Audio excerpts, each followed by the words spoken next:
What is up, YouTube? So, quick update. This is going to be a mileage update. I'm going to get to it as soon as I can. But first things first, man. My last video I posted, I know it's only got a few views. That's fine.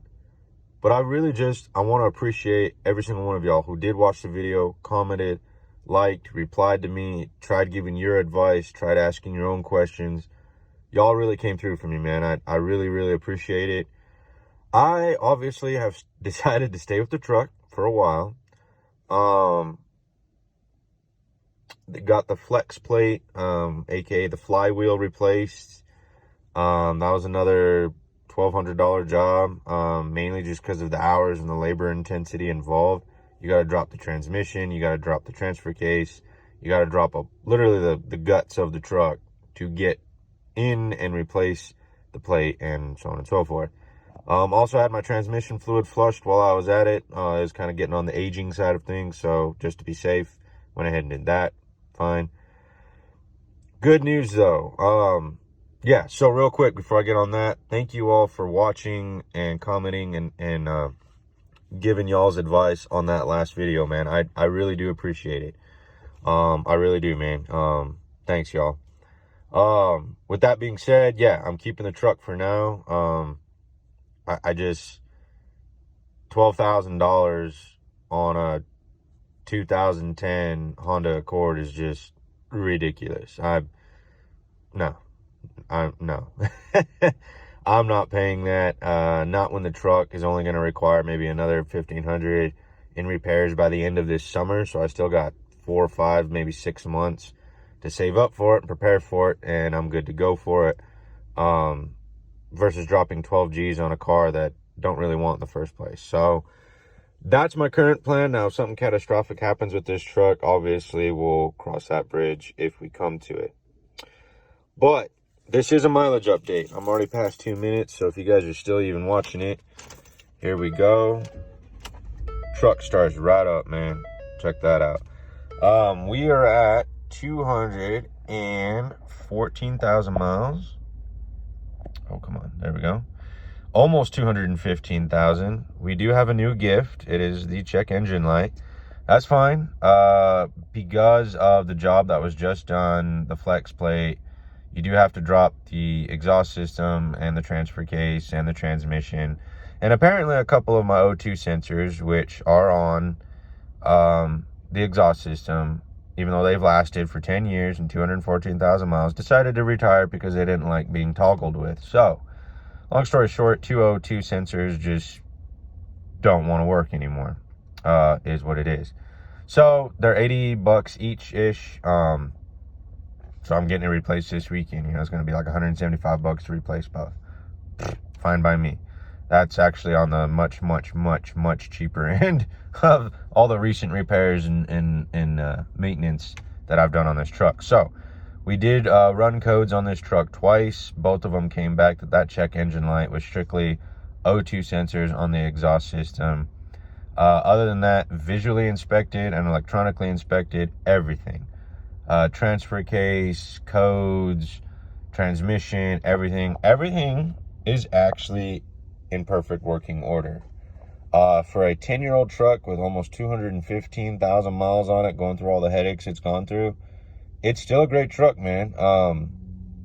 Yes, I just complimented my truck. It is a little windy outside, so I had the hood popped up in preparation for the video. Guess I'm gonna pop it one more time here. There we go. Yeah, let's pop the hood. I apologize for the wind that is likely going to happen. We got a small afternoon shower rolling in, so that's that. But here's one of my days off, and it's one of the days I can actually catch y'all in the daytime and post a quality video. Just a couple upgrades, degrades, if you will. I did take off my oil separator. I've left my cold air intake on, and I've gone back to stock halogen headlights. That is not a hit on any of y'all who have got the Morimotos. I love mine. I wish I could keep them on. But thanks to my truck being my truck, and if you guys have followed along, the emergency vacuum pump, which is under the driver's side headlight housing would just buzz. No matter how many times I tried to get it, just there was some kind of weird short or some kind of pulse, electronic pulse going towards it, where it would just buzz, buzz, buzz. And then after a while, the driver's side Morimoto housing itself would just not work. The headlights, low or high beam, would just not work. DRLs worked and the turn signal worked, but I super glued the housing together in case there was a connection issue. Nope, it would go out. I duct taped it, go out. I cleaned it out with electric cleaner, it would still go out. I used dielectric grease to get any potential humidity out of it that may be corroding. So, nope, it went out. It just, again and again and again. I would plug that same driver's side housing into my passenger side housing, the Morimotos, and it worked just fine. And the passenger worked just fine. And the driver's side hooked up to the passenger side worked just fine. Dude, this truck, yeah, literally speechless even now. So long story short, I can't be driving. I get off work a lot of times after the sun goes down. I can't be driving with one daggum headlight. Just no. And I also want, quality lighting when I'm out early in the morning, late at night, whatever. You want your headlights to work. Is that too much to ask? Apparently for my truck, it was too much to ask. So I went back to stock halogen OEM housings, and like clockwork, all of a sudden, everything's fine.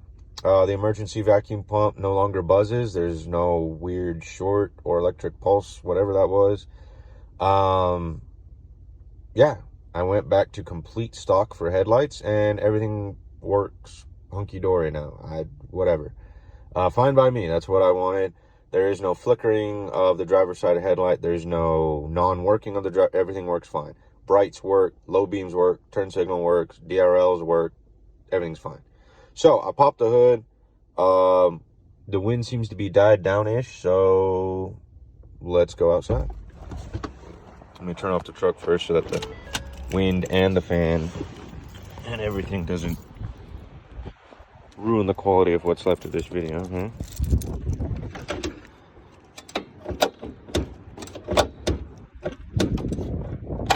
we go. 3 times a charm. All right, y'all.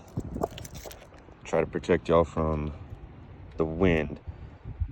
Kept my S&B cold air intake. I love it. It seems to last thousands of miles longer than the whole box system that Ford had factory-wise.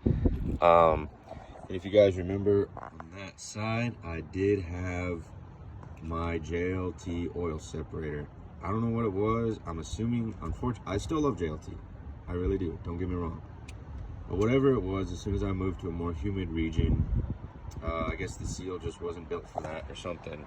You guys, the last 2 oil changes, it just looked like coffee with creamer. It really did. It just looked like coffee with creamer. I didn't want that being rerouted back into the very valves and ports that I was trying to, keep from getting gunked up. It did its job. I mean, it caught a lot of bypass junk, but unfortunately had to be retired early. I still support JLT though, because it did do its job. I blame it on my truck. I mean, why not? Let's blame everything on my truck. Now, an interesting thing that maybe you guys have some advice on is check this out. There's going to be some wind right here in this part of the video, but see the leakage? That is a brand new battery from this Christmas. Like, brand new battery from this Christmas. Is the same death as my old battery. Just started getting super corroded, leaked all over the place. It only lasted like 2 years when most batteries should last at least 3, maybe 4. So it took a whole year off its lifespan, and right away. And I mean, look at this, staining all over the positive cover, a little bit of corrosion right there. And these are brand new connectors with corrosion resistant coating on them. I have no idea. I have no idea. Brand new battery. It's not, obviously not refurbished. You don't buy them like that, but I don't know.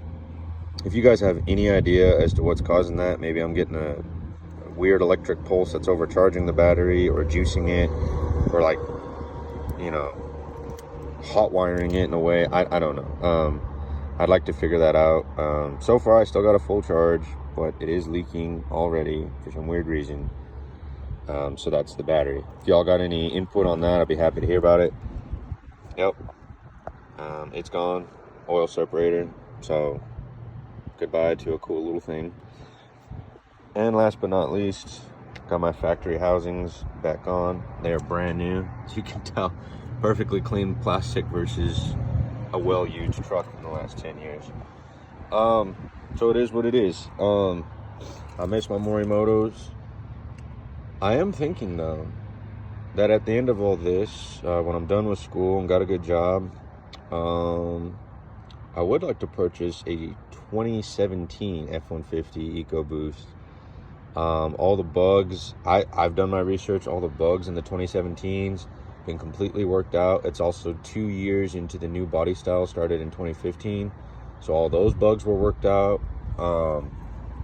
And I really want to try that. So, or just get another diesel. I don't know. But anyways, this is about to be a very long video and I'm monologuing here. But I want to appreciate y'all's support. This is a general mileage update and customization update. Headlights, oil separator, flange plate or flex plate. I just want to thank y'all for following along. Y'all take care. See you soon.